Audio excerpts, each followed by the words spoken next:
जय हिंद दोस्तों। आज हम आपके साथ द टूर ऑफ बिहार में चर्चा करेंगे इंद्रदमनेश्वर महादेव मंदिर के बारे में, जो बिहार के लखीसराय जिला में स्थित है।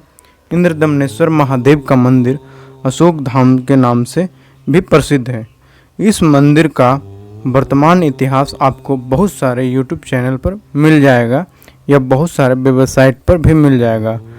अगर आप अन्य माध्यम से भी इस जानकारी को हासिल करना चाहते हैं तो आपको आसानी से उपलब्ध हो जाएगा वर्तमान इतिहास के ऊपर। मगर आज हम जो इतिहास बताने जा रहे हैं बस शायद ही आप में से कोई सुना होगा या जानता होगा। तो बिना देर किए हम बात करते हैं उस ऐतिहासिक तथ्यपूर्ण जानकारी के बारे में। जैसा कि मंदिर के नाम से ही आप सही अनुमान लगा चुके हैं कि बिहार के लखीसराय जिला स्थित यह मंदिर एक पवित्र हिंदू धार्मिक स्थल है। अशोक धाम मगध क्षेत्र के मैदानिक भाग में हरोहर नदी के 2 किलोमीटर दक्षिण और क्यूल नदी से 5 से 6 किलोमीटर पश्चिम में स्थित है। यहाँ आपको बता दूं कि हरोहर और क्यूल दोनों गंगा की सहायक नदी है, जो दक्षिण की ओर आकर गंगा में मिलती है और दक्षिण की तरफ से आकर गंगा में मिलती है। इस जगह का इस क्षेत्र को भौगोलिक और मौसमिक परिस्थिति को देखकर अनुमान लगाया जाता है कि कभी ऐतिहासिक समय और वर्तमान समय में इसका खूबसूरती और इसका जैव विविधता हमेशा इस जगह को खूबसूरत बनाता है। ज्ञात होता है कि 7 अप्रैल 1977 से पहले यह क्षेत्र जमींदोज था, उस समय से जब मुस्लिम आक्रांताओं की मगध क्षेत्र में दखल का शुरुआत हुआ। क्योंकि प्रत्यक्षदर्शियों के अनुसार 7 अप्रैल 1977 को 2 लड़के अशोक और गजानन ने गिल्ली डंडा को खेलने के क्रम में विशालकाय शिवलिंग का दर्शन प्राप्त किया और जनमानस के बीच जानकारी से अवगत कराया। मैं वर्तमान इतिहास पर नहीं जाना चाहता हूं, क्योंकि इसके बारे में आपको जैसा कि अभी थोड़ी देर पहले बताया बहुत सारे चैनल से आपको जानकारी मिल जाएगा। अगर फिर भी आप चाहते हैं वर्तमान इतिहास के बारे में जानना तो नीचे दिए गए डिस्क्रिप्शन में लिंक पर जाकर आप उस जानकारी को प्राप्त कर सकते हैं। अशोक धाम विशालकाय शिवलिंग के साथ साथ कई अलग अलग हिंदू देवी देवताओं के लिए प्रसिद्ध है। कई देवी देवताओं की मूर्ति की जानकारी समय समय पर होता रहता है और आने वाले भविष्य में होता रहेगा, क्योंकि इस क्षेत्र के एक बड़े हिस्से की सर्वेक्षण आज भी सही तरीके से नहीं किया गया है। यही कारण है कि विगत के वर्ष में अशोक धाम के नज़दीक तालाब की उड़ाही के जून 2018 में भगवान विष्णु की मूर्ति प्राप्त हुआ था। मूर्ति निर्माण की शैली और चट्टान के ऊपर की गई नक्काशी के आधार पर शिवलिंग को मुख्य देवता होने के कारण प्रमाणित किया जाता है कि महादेव की स्थापना 8वीं से लेकर 12वीं शताब्दी के बीच पाल साम्राज्य के राजाओं के द्वारा किया गया होगा, क्योंकि पाल शासक शिव के अनन्य भक्त माने जाते थे। 8वीं शताब्दी में इस क्षेत्र में पाल वंश का शासन स्थापित हुआ। पाल वंश के दूसरे शासक धर्मपाल अत्यंत शक्तिशाली बन गया और वह शक्ति संपन्न प्रतिहार राजाओं को हराकर पाल साम्राज्य को मजबूत किया। कुछ स्रोत प्रमाणित करते हैं कि यह 9वीं से 10वीं शताब्दी के दौरान नारायण पाल के शासन में यह पूजा के लिए केंद्र बिंदु बन गया। वर्तमान स्थल जहाँ पर शिवलिंग है, खुदाई में मिले कई स्रोतों से ज्ञात होता है कि यहाँ कई छोटे बड़े मंदिर या जिसमें ज़्यादातर उस ऐतिहासिक काल में ईंट से बने हुए थे। ज़्यादातर देवी देवताओं का मूर्ति विशाल शिवलिंग के पास ही ज्ञात हुआ है, मगर साथ ही साथ कुछ मूर्ति जहाँ तहाँ असमान रूप से इस क्षेत्र में शिवलिंग से दूर भी ज्ञात हुआ है। संभवतः कुछ देवताओं की मूर्ति जहाँ तहाँ खुले में स्थापित किया गया होगा और कुछ देवताओं को मुख्य देवता के मंदिर के दीवार में भी स्थापित किया होगा। क्षेत्र के भौगोलिक और मौसमिक परिस्थिति के आधार पर अनुमानित है कि यह क्षेत्र जैव विविधता और प्राकृतिक सौंदर्यता से भरा होगा। जैसा कि यह बात आपको थोड़ी देर पहले भी बताए थे।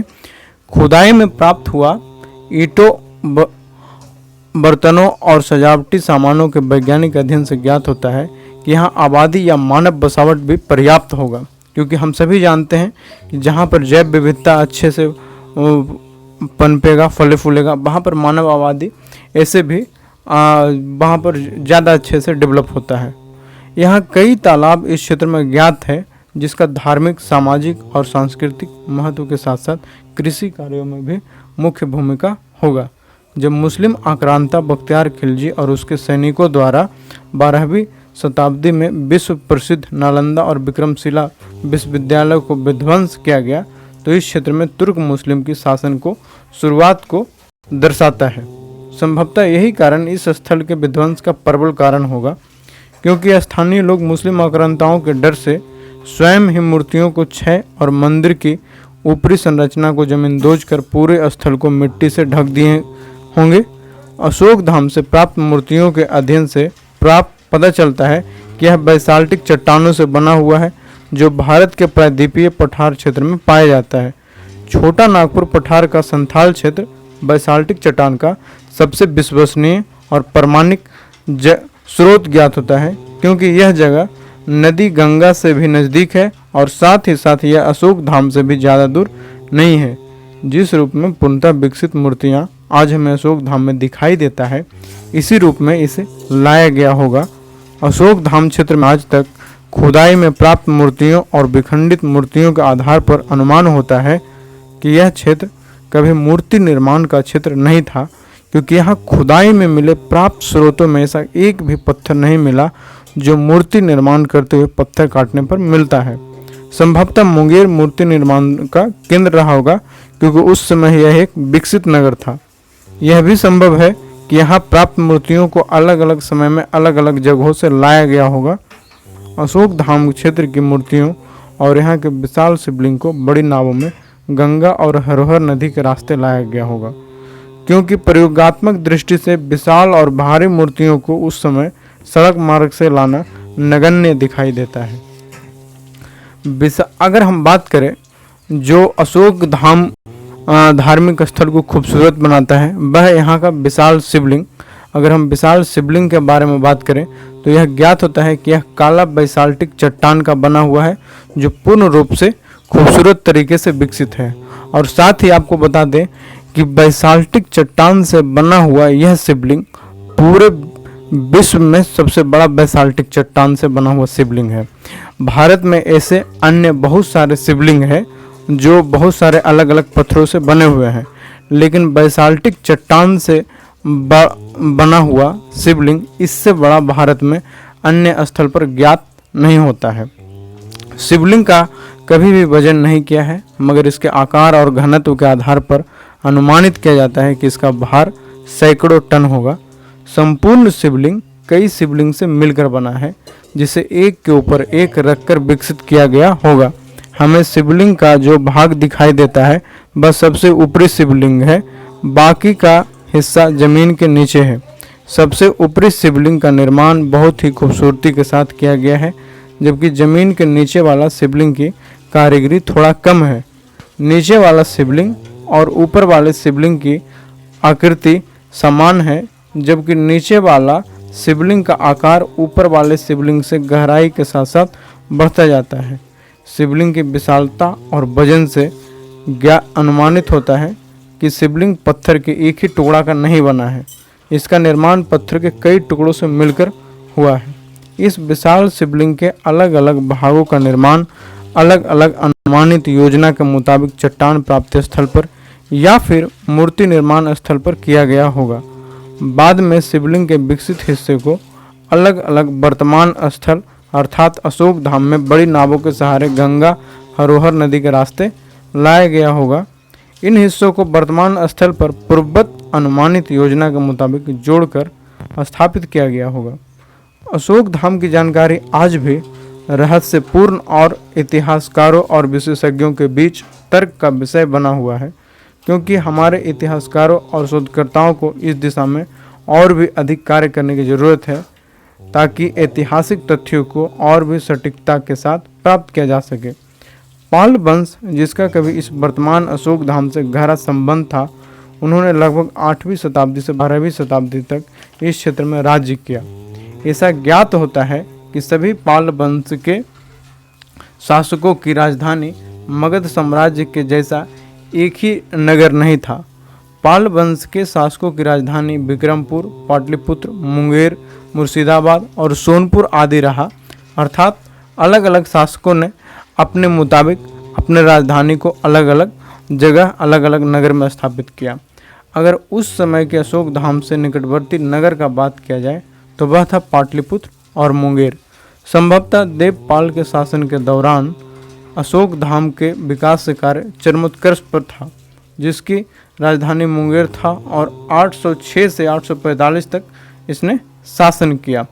नारायण पाल, जिसे इंद्रदमनेश्वर भी कहा जाता था, इसी के नाम पर वर्तमान में अशोक धाम के मुख्य मंदिर को इंद्रदमनेश्वर महादेव के नाम से जाना जाता है। पाल वंश के शासन के दौरान संस्कृत और प्राकृत राजसी के साथ साथ जनमानस की भाषा थी। शैव के साथ साथ महायान बौद्ध और तांत्रिक बौद्ध को मानने वाले लोग पाल वंश के शासन के दौरान थे। पाल वंश से संबंधित बिहार में अशोक धाम से नज़दीक अन्य धार्मिक स्थल और ऐतिहासिक स्थल है लाल पहाड़ी, हसनपुर लखीसराय में, विक्रमशिला विश्वविद्यालय भागलपुर, नालंदा विश्वविद्यालय नालंदा, पाटलिपुत्र, राजगीर, मुंगेर, बोधगया। अशोक धाम रेल और सड़क दोनों मार्ग से जुड़ा हुआ है। आप यहाँ भारत के किसी भी कोने से आसानी से पहुँच सकते हैं। सबसे नज़दीक का हवाई अड्डा पटना में है, जहाँ से आप आसानी से कैब बुक करके सड़क मार्ग या फिर रेल मार्ग से आ सकते हैं। अगर आपको अशोक धाम की वर्तमान जानकारी चाहिए तो आप डिस्क्रिप्शन में जाकर नीचे दिए गए लिंक से प्राप्त कर सकते हैं।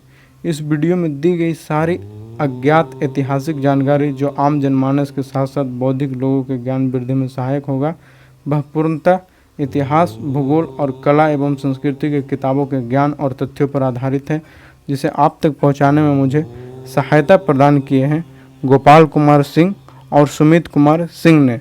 शायद ही इन दोनों के सहयोग के बिना और इनके मार्गदर्शन के बिना आप तक इस जानकारी को पहुंचाया जाना संभव होता। इसी के साथ वीडियो को समाप्त करते हैं। जय हिंद।